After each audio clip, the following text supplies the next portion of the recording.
Assalamualaikum warahmatullahi wabarakatuh. Izinkan kami untuk mempresentasikan hasil tugas dari kelompok kami, yaitu tugas K3. Di sini saya beranggotakan 5 orang. Yang pertama ada Rizal Rahman, kedua ada saya sendiri, ketiga ada Michael Rodesman, keempat ada Brett Ade, kelima ada Christo Paulus. Baik, untuk di slide pertama yang akan dibacakan oleh rekan saya, silakan. Ya, dengan saya sendiri, dengan Rizal Rahman. Memahami K3, menjaga keselamatan dan kesehatan di tempat kerja. K3 adalah aspek penting dalam dunia kerja. K3 bertujuan untuk menjaga keselamatan dan kesehatan pekerjaan serta menciptakan lingkungan kerja yang aman dan sehat.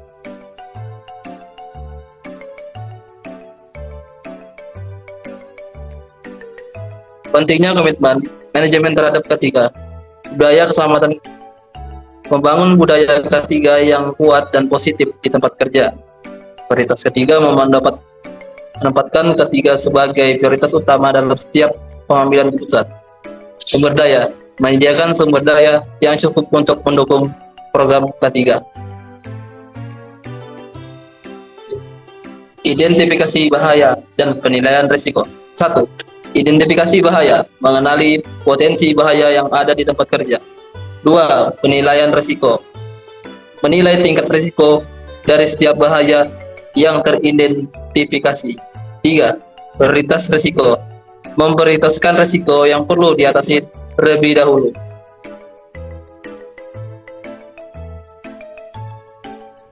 Baik. Penerapan kontrol risiko yang efektif.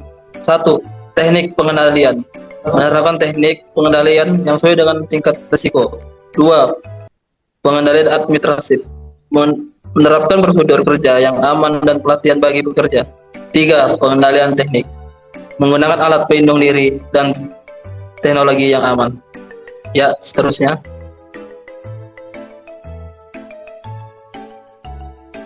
Baik, selanjutnya peranan pekerja dalam pelaksanaan K3.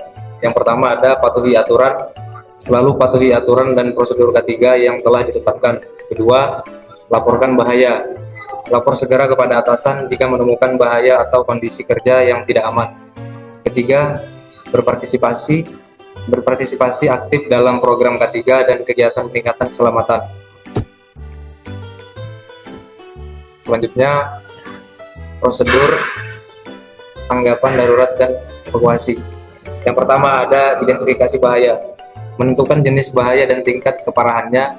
Kedua, evakuasi, mengatur proses evakuasi yang aman dan terstruktur. Ketiga, penanganan darurat, memberikan pertolongan pertama dan menghubungi bantuan medis. Selanjutnya, pelatihan dan pengembangan kompetensi K3. Pelatihan dasar K3, meningkatkan pengetahuan dan kesadaran tentang K3. Pelatihan pertolongan pertama, memberikan kemampuan untuk memberikan pertolongan pertama dalam keadaan darurat. Ketiga, pelatihan penggunaan APD, meningkatkan kemampuan dalam menggunakan alat pelindung yang tepat.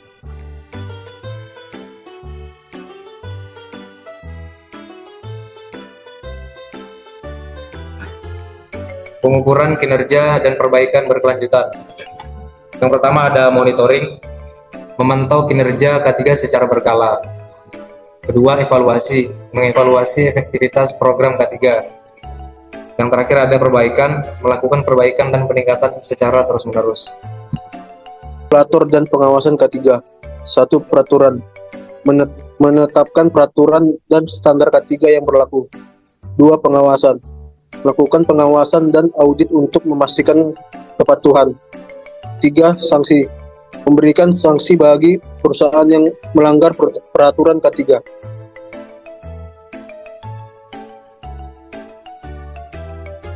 Kesimpulan dan komitmen bersama menerapkan K3.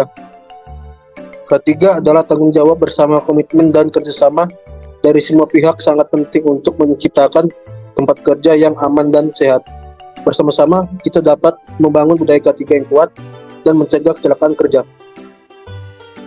Kesimpulan dan rekomendasi, penggunaan APD sangat penting untuk menjaga keselamatan kesehatan kerja.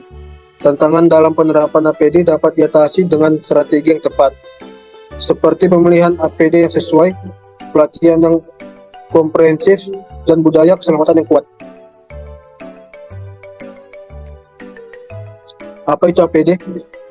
Definisi APD adalah alat yang digunakan kerja untuk melindungi diri dari bahaya di lingkungan kerja. Alat ini dapat berupa pakaian, aksesoris, atau perangkat pelindung lainnya. Tujuan penggunaan APD adalah untuk mengurangi risiko cedera, penyakit, dan gangguan kesehatan akibat bahaya di lingkungan kerja.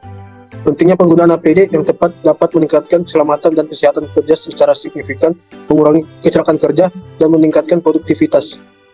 Fungsi dan manfaat penggunaan APD. Yang pertama, perlindungan fisik. APD melindungi pekerja dari bahaya fisik seperti jatuh, benturan, terjatuh, dan terpapar benda tajam. Yang kedua, perlindungan kesehatan. APD melindungi pekerja dari bahaya kimia, debu, asap, gas, dan radiasi yang berbahaya bagi kesehatan. Yang ketiga, meningkatkan keamanan. Penggunaan APD yang tepat dapat meningkatkan rasa aman dan kepercayaan diri pekerja dalam menjalankan tugasnya. Yang keempat, meningkatkan produktivitas. Bekerja yang merasa aman dan terlindungi dapat bekerja lebih fokus dan produktif. Jenis-jenis APD berdasarkan kebutuhan kerja. Yang pertama ada perlindungan kepala, helm, topi pengaman, kacamata pengaman dan pelindung telinga. Yang kedua perlindungan tubuh, rompi pengaman, pakaian kerja, sepatu safety, dan sarung tangan. Yang terakhir perlindungan pernapasan, seperti masker, respirator, dan alat bantu pernapasan lainnya. Pentingnya menggunakan APD di tempat kerja. Yang pertama, menghindari cedera. APD meminimalkan risiko cedera yang dapat terjadi akibat kontak dengan bahan berbahaya atau objek tajam.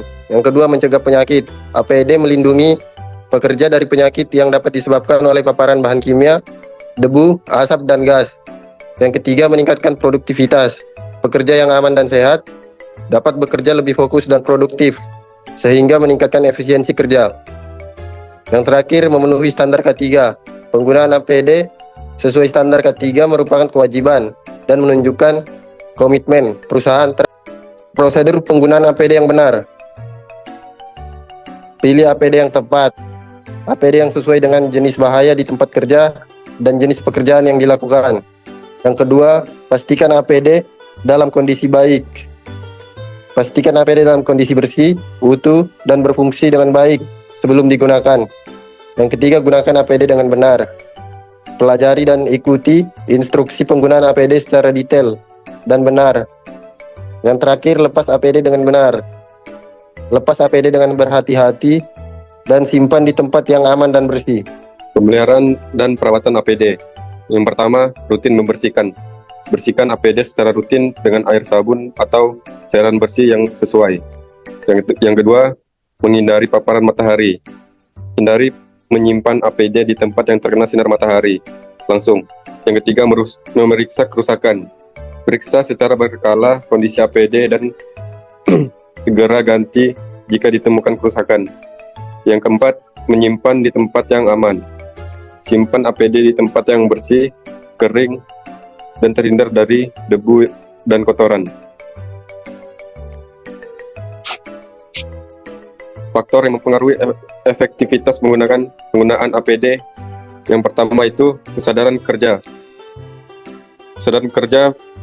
Kesadaran pekerja terhadap pentingnya APD dan risiko bahaya di lingkungan kerja. Yang kedua, keamanan dan kenyamanan.